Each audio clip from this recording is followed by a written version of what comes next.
এবার ইউরোপের মাটিতে হামলার পরিকল্পনা ইরানের, আঘাতের হুমকি, হরমুজের নিচে থাকা ইন্টারনেট কেবলও ভয়াবহ বিপদে কি বিশ্ব। এবার আরেক মুসলিম দেশ সিরিয়ায় হামলা চালালো ইসরায়েল, তীব্র নিন্দা কাতার, পাকিস্তান সহ মুসলিম দেশগুলোর, হুমকিতে কেন তুরস্ক। ৯৩ কোটি টাকা আয় মাত্র দুদিনে, মুক্তির পরই ঝড় তুলে ইমরান হাশমির রাজকীয় ফেরা, কি আছে সিনেমাতে, কেন প্রথমে কেউ এটি কিনতে চায়। মধ্যপ্রাচ্য ছাড়িয়ে এবার ইউরোপে থাকা আমেরিকার সামরিক লক্ষ্যবস্তুতে আঘাত হানার পরিকল্পনা করছে ইরান। কড়া হুঁশিয়ারি দিয়েছে আমেরিকা, যদি ইরানে হামলার মাত্রা বাড়ায় তাহলে পূর্বে ইউরোপের সাইপ্রাস, বুলগেরিয়ার মার্কিন ঘাঁটি। একই সাথে যুদ্ধের তীব্রতা বাড়লে হরমুজ প্রণালীর নিচে থাকা ফাইবার অপটিক কেবলেও হামলার হুমকি দিয়েছে খামেনির দেশ। আর তেল গ্যাসের পর ইন্টারনেট সংযোগ ব্যাহত হলে ভয়াবহ আর্থিক ক্ষতির মুখে পড়বে পুরো বিশ্ব। ব্যাপক লোকসানের মুখে থমকে যাবে কি গোটা বিশ্ব। মধ্যপ্রাচ্যের যুদ্ধ কি এবারে ইউরোপেও ছড়িয়ে পড়বে? ভয়াবহ এই যুদ্ধ কি দীর্ঘমেয়াদী হবে? আমেরিকা বা মধ্যপ্রাচ্য নয়, এবার ইরানের নিশানায় মার্কিন মিত্র ইউরোপ। এরই মধ্যে ইউরোপে থাকা আমেরিকার সামরিক লক্ষ্যবস্তুতে আঘাত হানার পরিকল্পনা করছে ইরান। কড়া হুঁশিয়ারি দিয়েছে আমেরিকা, যদি ইরানে হামলার মাত্রা বাড়ায় তাহলে পূর্বে ইউরোপের সাইপ্রাস ও বুলগেরিয়ার মার্কিন সেনা ও বিমান ঘাঁটিগুলো। এখানেই শেষ নয়, মার্কিন প্রেসিডেন্ট ডোনাল্ড ট্রাম্প হামলার মাত্রা বাড়ালে হরমুজ প্রণালীর নিচে থাকা ফাইবার অপটিক কেবলেও আঘাতের হুমকি দিয়েছে ইরানের বিপ্লবী বাহিনী আইআরজিসি। এমন পরিস্থিতিতে শঙ্কা দেখা দিয়েছে দীর্ঘমেয়াদী যুদ্ধের। এতে এবার মধ্যপ্রাচ্যের বাইরে ইউরোপও ছাড়খাড় হওয়ার ঝুঁকিতে। আর হরমুজের নিচে ইন্টারনেট কেবল ক্ষতিগ্রস্ত হলে তেল গ্যাসের পর ভয়াবহ আর্থিক ক্ষতির মুখে পড়বে পুরো বিশ্ব। ব্যাপক লোকসানের মুখে থমকে যাবে কি বিশ্ব? মধ্যপ্রাচ্যের যুদ্ধ কি এবার ইউরোপেও ছড়িয়ে পড়বে? কি বলছেন বিশ্লেষকরা? তেহরানের ওপর আঘাত হানলে আমেরিকাকে সহায়তাকারী ইউরোপীয় দেশগুলো যে নিরাপদ থাকবে না, সেই বার্তা আগেই দিয়েছিল খামেনির দেশ। গেল মার্চে ইরানের ওপর হামলা চালাতে যুক্তরাষ্ট্রকে ব্রিটিশ রয়্যাল এয়ারফোর্স বিমান ঘাঁটি ব্যবহারের অনুমতি দিয়েছিল যুক্তরাজ্য, যার জবাবে সাইপ্রাসে থাকা ওই বিমান ঘাঁটিতে হামলা চালিয়েছিল ইরান। নতুন করে চলমান যুদ্ধ পরিস্থিতির মধ্যে গেল মাসে একটি মার্কিন জ্বালানি বিমানকে নিজেদের বেজমার বিমান ঘাঁটি ব্যবহারের অনুমতি দিয়েছিল বুলগেরিয়া। এবার তাই সাইপ্রাসের পাশাপাশি বুলগেরিয়াকেও নিশানায় রেখেছে ইরান। একই সাথে মধ্যপ্রাচ্যে মার্কিন মিত্রদের লক্ষ্য করেও মাঝে মাঝেই হচ্ছে হামলা। মঙ্গলবার সংযুক্ত আরব আমিরাতের মাটি লক্ষ্য করে দুটি ব্যালিস্টিক মিসাইল হামলা হয়েছে।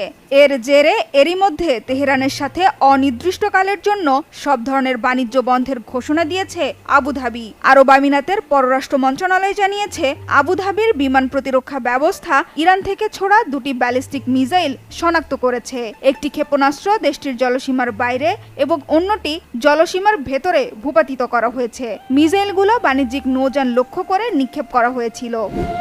তবে এই হামলার দায় অস্বীকার করেছে ইরান, বরং এই হামলার জন্য ইসরায়েলকে দায়ী করেছে তেহরান। দেশটির পররাষ্ট্র মন্ত্রণালয়ের মুখপাত্র ইসমাইল বাঘাইয়ের দাবি, আবুধাবিতে হামলা চালিয়ে তেহরানের ওপর দোষ চাপাচ্ছে আমেরিকা ও ইসরায়েল। যুদ্ধ শুরুর পর থেকেই যুদ্ধবাজ এই দুই দেশ মধ্যপ্রাচ্যের বিভিন্ন অঞ্চলে ফলস ফ্ল্যাগ অপারেশন বা নিজেরা হামলা চালিয়ে তেহরানের ওপর দোষ চাপিয়েছে বলেও অভিযোগ করেন বাঘাই। আর মধ্যপ্রাচ্যের দেশগুলোকে মার্কিন বাহিনীকে যে কোনো ধরনের সহায়তা করা থেকে বিরত থাকতে সতর্ক করেছে ইরানের সশস্ত্র বাহিনীর প্রধান মেজর জেনারেল আলী আবদুল্লাহি। এদিকে হামলার পরে আরব আমিরাতের জাতীয় নিরাপত্তা উপদেষ্টা শেখ তাহনুন বিন জায়েদ আল নাহিয়ানের সাথে বৈঠক করেছেন মার্কিন পররাষ্ট্রমন্ত্রী মার্কো রুবিও। দুই নেতার মধ্যে লেবানন সহ মধ্যপ্রাচ্যের আঞ্চলিক নিরাপত্তা, হরমুজ প্রণালীতে নৌ চলাচলের স্বাধীনতা ও সবশেষ হামলায় ইরানকে জবাবদিহির আওতায় আনার বিষয়ে আলোচনা হয়েছে বলে জানিয়েছে মার্কিন পররাষ্ট্র মন্ত্রণালয়।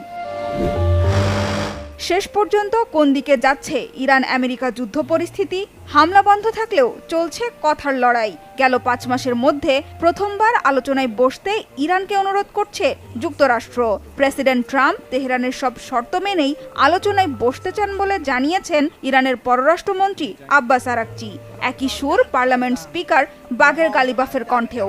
বলেছেন, মধ্যপ্রাচ্য থেকে সম্মান নিয়ে ফিরে যেতে চাইছে আমেরিকা। তবে ইরানের সাথে আলোচনায় আগ্রহের বিষয়টি নাকচ করেছেন প্রেসিডেন্ট ডোনাল্ড ট্রাম্প। তেহরানের সাথে এই মুহূর্তে কোনো আলোচনা চলছে না, ভবিষ্যতেও কোনো আলোচনার পরিকল্পনা নেই বলেও দাবি ট্রাম্পের।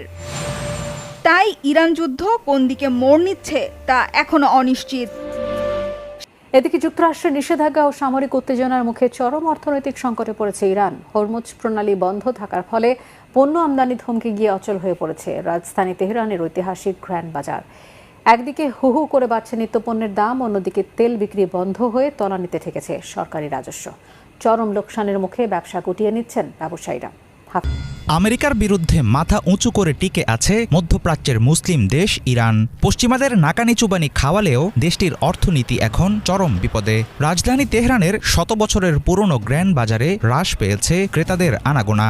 যুদ্ধের বিভীষিকা, মূল্যস্ফীতির ধাক্কা আর আন্তর্জাতিক বাণিজ্যে ধস সব মিলিয়ে তাসের মতো ভঙ্গুর হয়ে পড়ছে ইরানের ব্যবসা বাণিজ্য। তীব্র অর্থনৈতিক চাপ আর লাগাতার লোকসানের মুখে টিকতে না পেরে ব্যবসা গুটিয়ে নিতে বাধ্য হচ্ছেন অনেক দোকানদার। সাধারণ বিক্রেতাদের চেহারায় ফুটে উঠেছে সেই হতাশার ছাপ। পরিস্থিতি দিন দিন আরও খারাপের দিকে যাচ্ছে। ব্যবসা বাণিজ্য মারাত্মকভাবে দুর্বল হয়ে পড়ছে এবং এই মন্দার বিষয়টা এখন অনেক বেশি পরিষ্কার দেখা যাচ্ছে। পরিস্থিতি যদি এভাবে চলতে থাকে তাহলে স্বাভাবিকভাবেই ব্যবসা আরও খারাপ হবে বলে আমি মনে করি। যতদিন যুদ্ধের এই অবস্থা বজায় থাকবে, অর্থনৈতিক পরিস্থিতি দিনে দিনে কেবল খারাপই হতে থাকবে। বাজার লাভজনক করতে গেলে স্থিতিশীলতা প্রয়োজন। যুদ্ধের এই পরিস্থিতি থাকা পর্যন্ত প্রতিদিন অবস্থা খারাপের দিকেই যাবে। বর্তমান পরিস্থিতির কারণে অর্থনীতি আসলেই আশঙ্কাজনকভাবে অবনতি ঘটছে। এখন আমাদের আশেপাশের অনেক দোকানদার যারা দোকান ভাড়ায় নিয়েছিলেন তারা নিজেদের দোকান ছেড়ে দিচ্ছেন। সত্যি বলতে তারা আর এগুলো চালাতে পারছেন না। আমদানি নির্ভর ব্যবসায়ীদের জন্য সবচেয়ে বড় আঘাত হয়ে এসেছে হরমুজ প্রণালী বন্ধ হয়ে যাওয়া। গুরুত্বপূর্ণ এই নৌপথ অবরুদ্ধ থাকায় বাজারে নতুন পণ্য আসা পুরোপুরি থমকে গেছে। ফলে পণ্যের দাম অচিরেই আকাশ ছোঁয়ার আশঙ্কা তৈরি হয়েছে। হরমুজ প্রণালী বন্ধের কারণে বাজারে প্রভাব পড়েছে। প্রয়োজনীয় মালামাল আসতে পারছে না। অধিকাংশ পণ্য দুবাই থেকেই ইরানে আসতো। আগে থেকে আনা জিনিসপত্র মজুদ রাখা ছিল, সেসব দিয়ে আপাতত চলে যাচ্ছে। এখনো খুব বড় প্রভাব পড়েনি ঠিকই, তবে পরিস্থিতি যদি এমনই থাকে এবং মালামাল আসার কোনো বিকল্প রাস্তা না পাওয়া যায় তাহলে অচিরেই সংকট দেখা দেবে। অক্টোবর নাগাদ পণ্যের দাম অনেকটাই বেড়ে যেতে পারে। আমাদের বেশিরভাগ পণ্যই আমদানি করা হয়। ইরান সরকার স্বীকার করেছে দেশের রাজস্ব আয় কমার পাশাপাশি সংকট মারাত্মক রূপ নিয়েছে। এর মধ্যেই ওয়াশিংটন থেকে দেয়া হচ্ছে নতুন নতুন কঠোর অর্থনৈতিক চাপের হুমকি। এমন পরিস্থিতির জেরে হু হু করে হ্রাস পাচ্ছে সরকারি আয়। আগে আমরা জাহাজে করে মালামাল আনতাম, কিন্তু এখন সেগুলোকে সম্পূর্ণ পথ ঘুরে আমাদের কাছে পৌঁছাতে হচ্ছে। ফলে পণ্যের খরচ, উৎপাদন খরচ বেড়ে গেছে। অন্যদিকে আমাদের আয়ও কমে গেছে।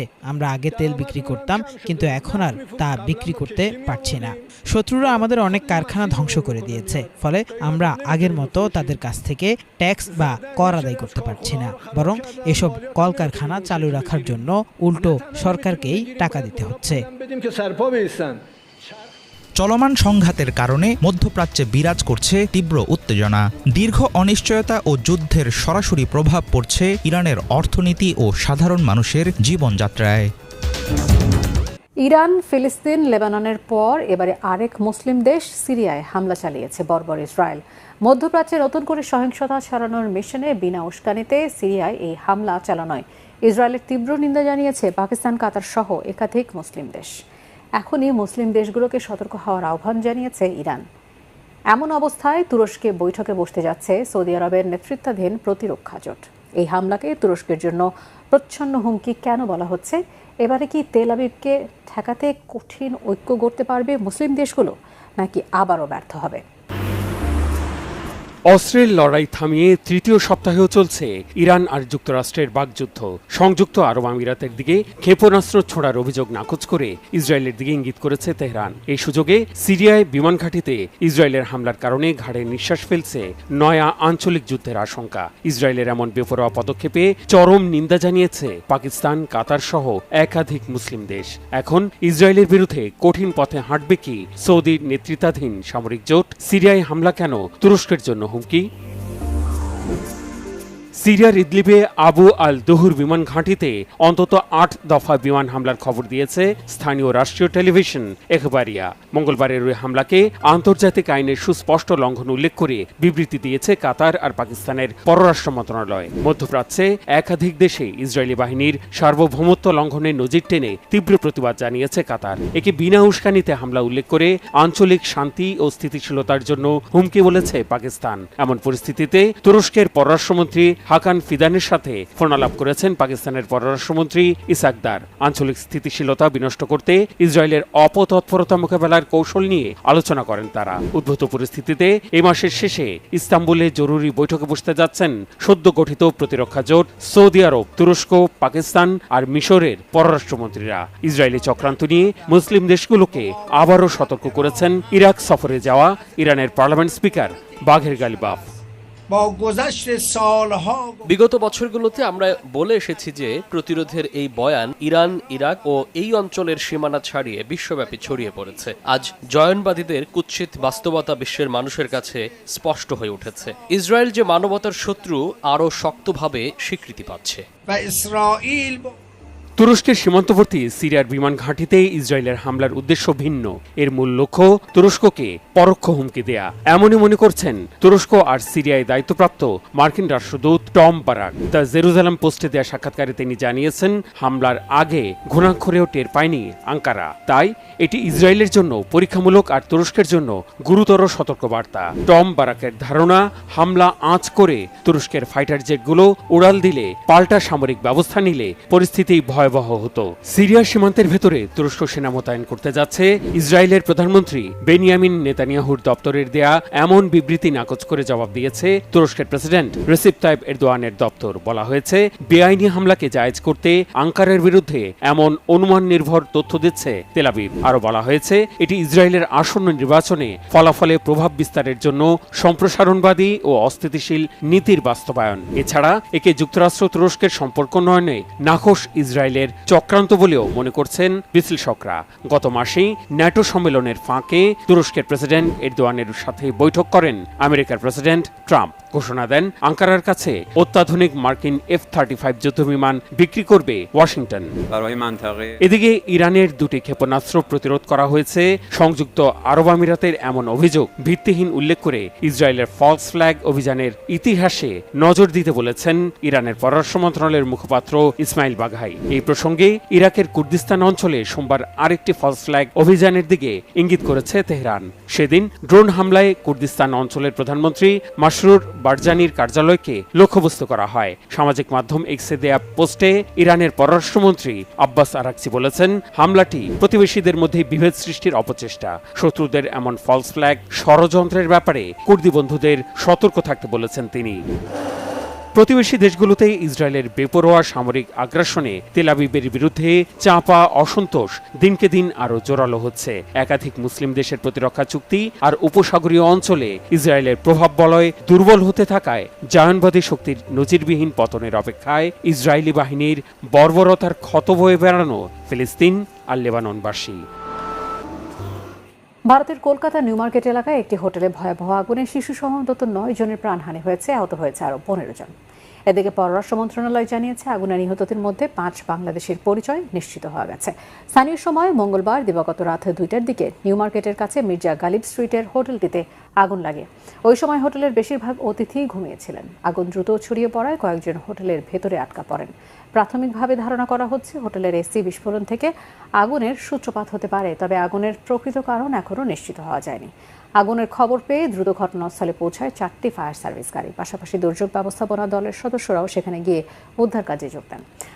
দমকল কর্মীরা হোটেলের ভেতরে আটকে পড়া অতিথিদের বের করে আনতে অভিযান চালান। পরে আগুন নিয়ন্ত্রণে আনা সম্ভব হয়। প্রাথমিকভাবে জানা গেছে, নিহত বাংলাদেশিরা চিকিৎসার জন্য কলকাতায় গিয়েছিলেন। প্রায় পানামার উপকূলের দ্বীপে উড়ে বেড়াচ্ছে শত শত সামুদ্রিক পাখি, তবে এই পাখিগুলো কোনো অতিথি পাখি নয়। জলবায়ু পরিবর্তনের কুপ্রভাবে নিজেদের ঘর হারিয়ে চলে এসেছে Panama উপসাগরে।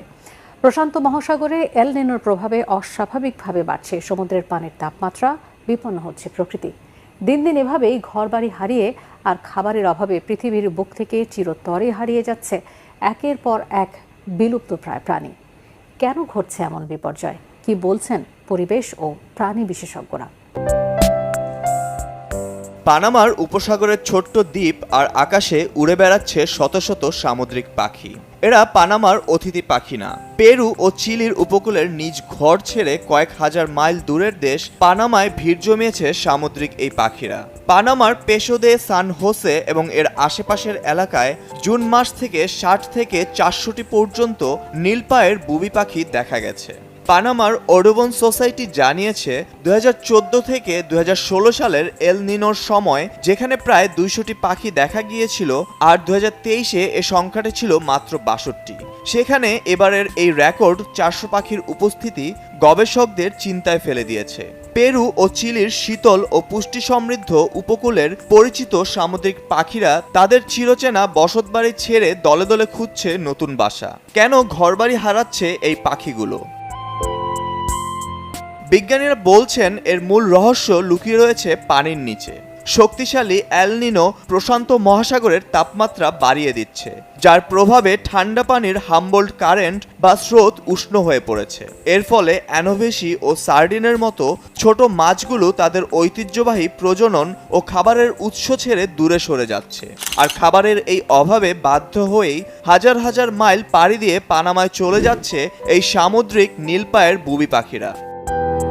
La corriente de Humboldt Humboldt স্রোত, যা দক্ষিণ আমেরিকার উপকূল বরাবর প্রবাহিত হয়, সেটি একটি অত্যন্ত শীতল স্রোত, কিন্তু এল নিনোর কারণে এটি উষ্ণ হয়ে ওঠে এবং যখন এই জল উষ্ণ হয় তখন সামুদ্রিক পাখিদের এই প্রজাতিগুলোর খাবার মাছের ঘাটতি দেখা দেয়। calientes. বিশেষজ্ঞদের মতে এই স্থানান্তর কেবল ভৌগোলিক সীমানার পরিবর্তন নয়, বরং এটি সামুদ্রিক খাবারের মারাত্মক অবনতির স্পষ্ট সতর্কবার্তা। অতীতে এল নিনোর সময় দেখা গেছে যথেষ্ট পরিমাণ খাবার না পাওয়ায় এই পাখিদের প্রজনন চক্র মারাত্মকভাবে ক্ষতিগ্রস্ত হয়েছে এবং কমেছে ছানার সংখ্যা।